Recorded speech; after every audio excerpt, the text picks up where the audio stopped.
Okay, good afternoon to each and everyone. Today is a special set of lessons, is a beginning of a special set of lessons that we'll be discussing for the week. So we are going towards the end of the semester. So I want us to really learn this particular skills by heart because as future professionals, we can never do away with these important tasks and particular skills needed to do this. So, as future professionals, you might as well prepare yourself with the necessary skills in doing this. So, not so I want us to learn this not just for the grades, but of course for the purpose of getting the necessary skills and understanding about this lesson. Okay, so introduction to technical writing is uh, understanding the nature and purpose of technical writing. So let's skip this part. Okay, and wait. Okay, professionals and specialists need to write for their world of work. So they will need knowledge, skills, and techniques for their message to be readable and comprehensible by their fellow professionals. So we, we need to understand here. So there's a need for professionals to communicate using technical writing with each other among themselves. So what are the aspects of technical writing? So first we have to understand the nature of technical writing. So technical is a term that it refers to knowledge or specific discipline that is more the line of experts and specialists. So it's not designed for the common people. So for short, it's a professional jargon or language. What else? Technical communication or technical writing is the transfer of information to readers in a way that is aligned to their need, to their level of understanding, and their backgrounds. So, the focus of technical writing is to communicate professionally in an organizational system. So, it involves accurate, precise, logical arrangement and organized preparation of information. You cannot just write technical writing uh, impromptu. Okay, there's a need for you to really plan things out. It has to be accurate. So there's no guesswork here. It has to be precise because it could be costly if not done so. And it has to be logical and organized for easier understanding of or easier presentation of the data. So it is also a problem solving process within an organization. So technical writing is written to solve particular problems. So they investigate, they find solutions, and write reports in a structured manner to provide information as basis for decision making and to fulfill the organization's purpose. So they also have, talking about the language of technical writing, they also have technical styles involved. So there's a need to for us to understand about the tone and the attitude of the communication of the specialists. So when you talk about tone, it could be joyful, it could be serious, humorous, it could be sad, it could be threatening, it could be formal, informal, pessimistic or negative thinker, or optimistic. So it offers hope to lots of people. So in this regard, uh, technical writing uses formal tone. So what do we mean when we use a formal tone? A formal tone is characterized by restraint and objectivity. So what do you mean by that? It means it is impersonal. So it is impartial. It do not allow it does not allow the use of feelings, and there's no biases or discrimination in interpretation of data. So it's like you remember how news reports are done. So it has to be impersonal, impartial. I remember there was this reporter in ABS-CBN who was supposed to be assigned at the Mama Sapano election. Is it Mama Sapano? No, it's not Mama Sapano. It's the massacre uh, involved in the Sultan Kudarat. So he was supposed to be assigned there, but on the last minute, so it was George Carino, I remember, from ABS-CBN. So on the last minute, he was pulled out and was assigned somewhere else. So when the massacre happened, uh, it was really, he was the one, after the massacre happened, he was the one assigned to report, and he was really fighting about his emotions because he is, can you imagine, you are the one supposed to be lying there on the ground, but on the last minute you were pulled out. So but still he has to report objectively and keep his feelings to himself, his feelings of anger, of fear, and probably gratefulness. Has, it's a mixed emotion, probably I cannot relate, but you just imagine the feeling of reporting on the field with lots of dead bodies lying everywhere. So still, that is part of his job as a news reporter, to be objective about it. So he cannot discuss how he feels towards the event or the massacre. What else? So we have 5 steps of technical writing here involved. Okay, so the technical writing process is, first we have to identify the audience, determine the purpose. Number 2, determine the purpose and objectives. Number 3, to gather information. Number 4, to organize data. Number 5, to edit, revise, and of course to finalize. So those were the 5 steps involved in the technical writing process. So let's discuss each of these quickly. So when you say identify the audience, why do we need to do this? Because number 1, knowing your readers in terms of background, their needs, and their knowledge to adapt to their level of understanding. So you have to really know them, because you cannot be writing something that's designed for engineers using terms designed for doctors. So you have to know their background in that sense. Number 2, it's to communicate more effectively and to address the needs of your readers. So for example, you're writing to a busy boss, thus you need to make your letter or your report brief and straight to the point, or else on the first glance, when the boss sees a novel in front of him, then he will just throw it away immediately. So he needs to, that's one of the characteristics of technical writing, it needs to be on the point in that case. Oops, so what happened here? The number 2 reason, or number 2 step in the process, is to determine the purpose and the objectives of the technical writing. It should help the reader to know what and how to write a given subject matter. So what's your purpose? You can either write to record important events.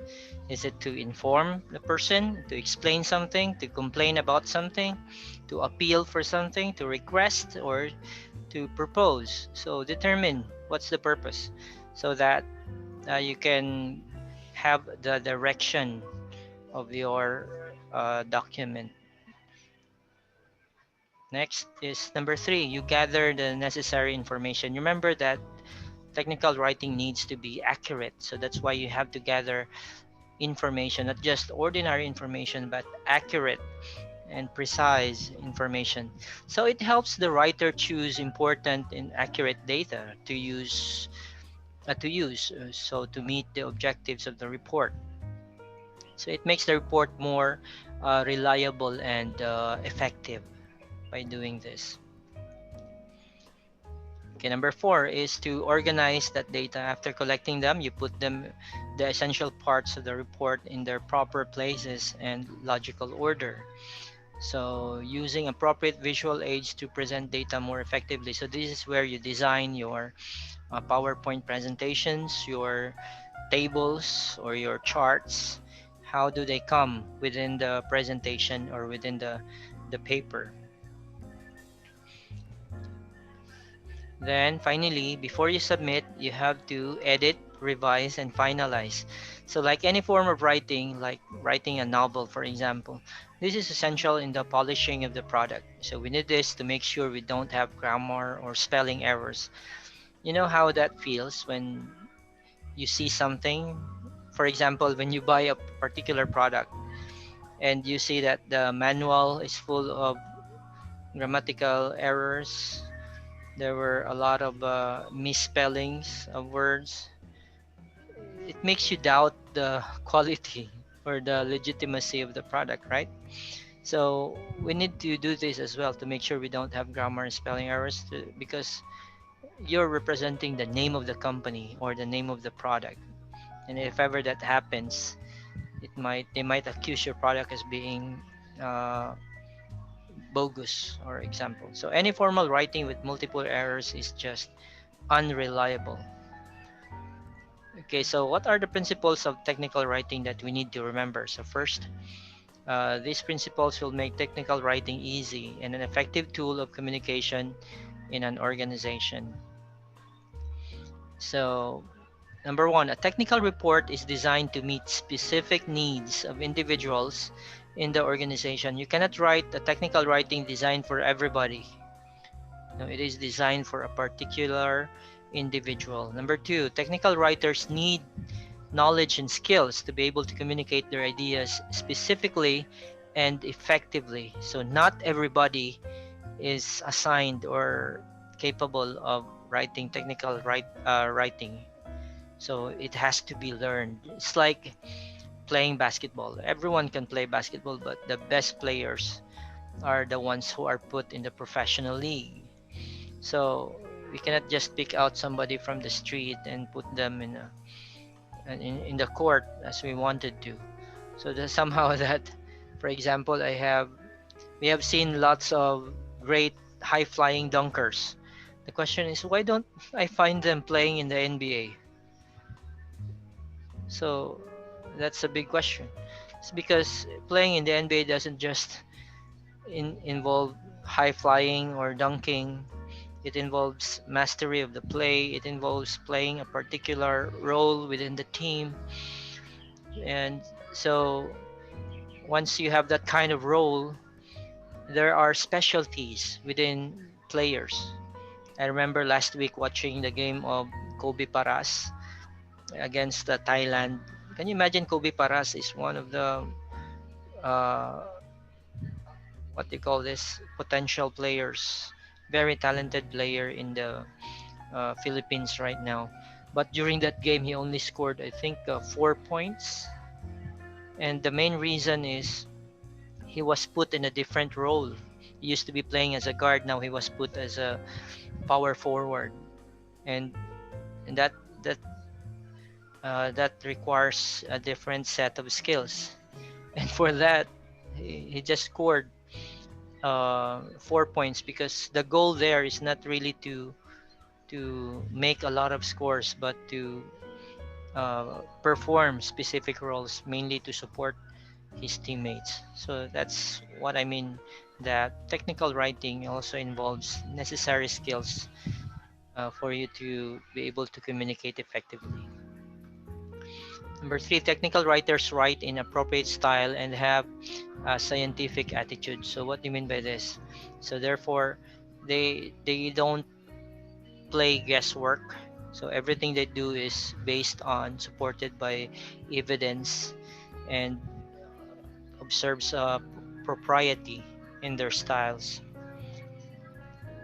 Okay, so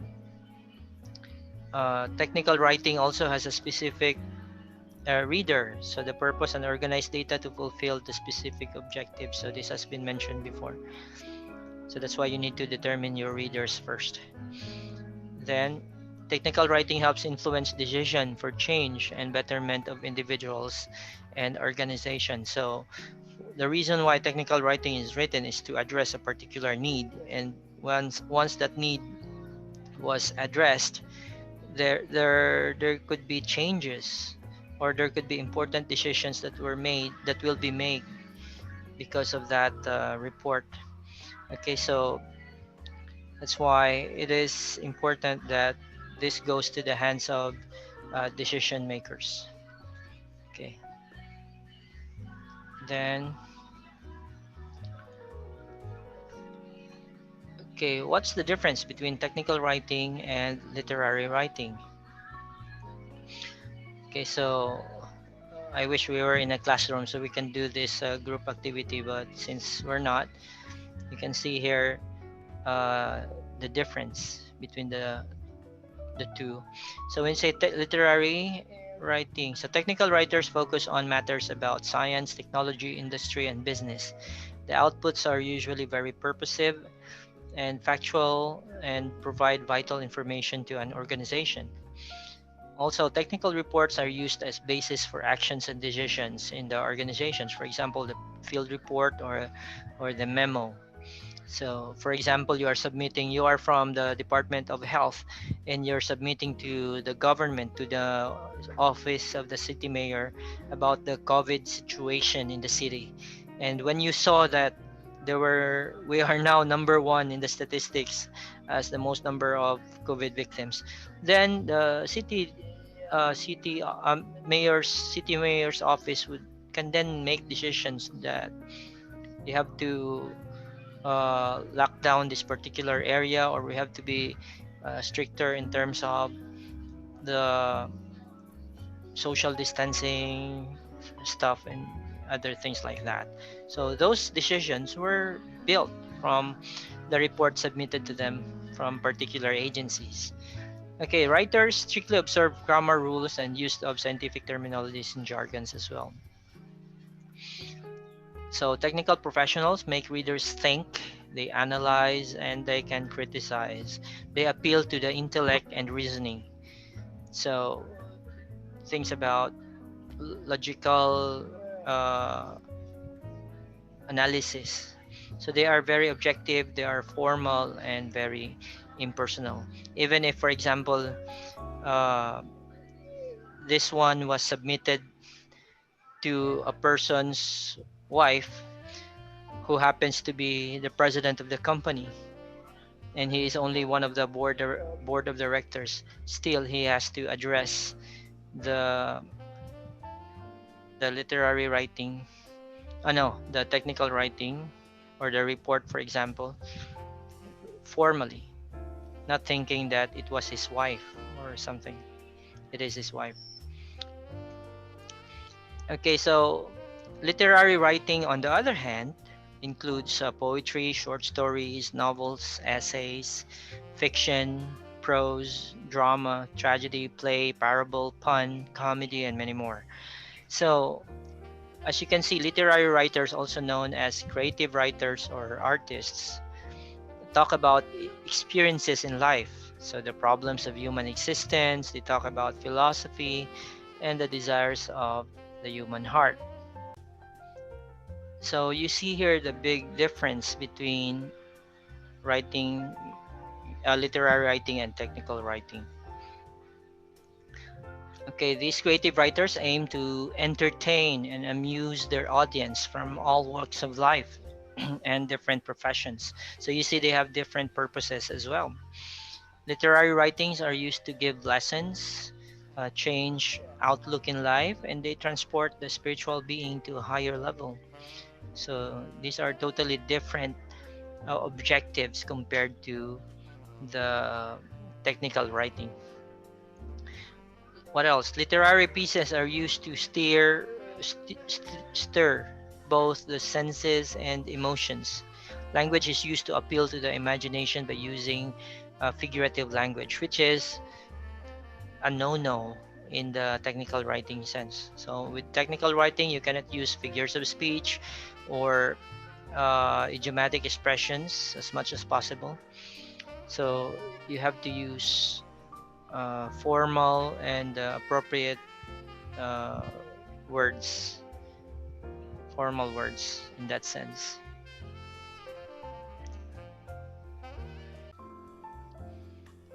Okay, so figurative language used has meaning beyond the literal level, which makes the tone of the writer very personal and subjective, as in contrast to the technical writing, which is impersonal and objective. Okay, so I don't know if you can still see this, especially in your cell phones. It might look a little blurry, so let me read. So try to analyze the example. Liberty's kiss. Encaged in her name, I feel vividly free, wildly free. Tied up with her cloth, I fly and flee. At last, I get to have a glimpse of how it feels to have a liberty's kiss. The darling love thought was forever gone. Take off my robe and stain the white. I need not be clean. I need wings for flight. Free me from the sheet that keep me sane. Let me crawl but once in shame. So that's how literary writing sounds like. It's a poetry. Now let's talk about Confucius, for example. You talk about a literary analysis, so you have to copy and analyze each line according to your understanding. So you have to use the dictionary to support your answers. Like this one, the Analects of Confucius. It's a 19th century translation. So the master said, "Love makes a spot beautiful. Who chooses not to dwell in love? Has he got wisdom?" Number two, a man and his faults are a piece. By watching his faults, we learn whether love be his. Or number three, a gentleman considers what is right. A vulgar considers what will pay. Okay, so, and other stuff like that. Now, if you are to write about the life of Confucius, you can use technical writing and research for facts. So in this case, it would sound like this. Confucius, or Kung Fu Tzu, born in 1551, died 479 BC, was the Chinese sage who founded Confucianism. Born of a poor aristocratic family in the state of Lu, he was orphaned at an early age. So it's more about the data thing. Okay, so that's what makes the difference. So in the next preceding lessons, we'll be talking about the specific examples of technical writing that we need to be familiar of. Okay, so see you again on the next lesson. Bye.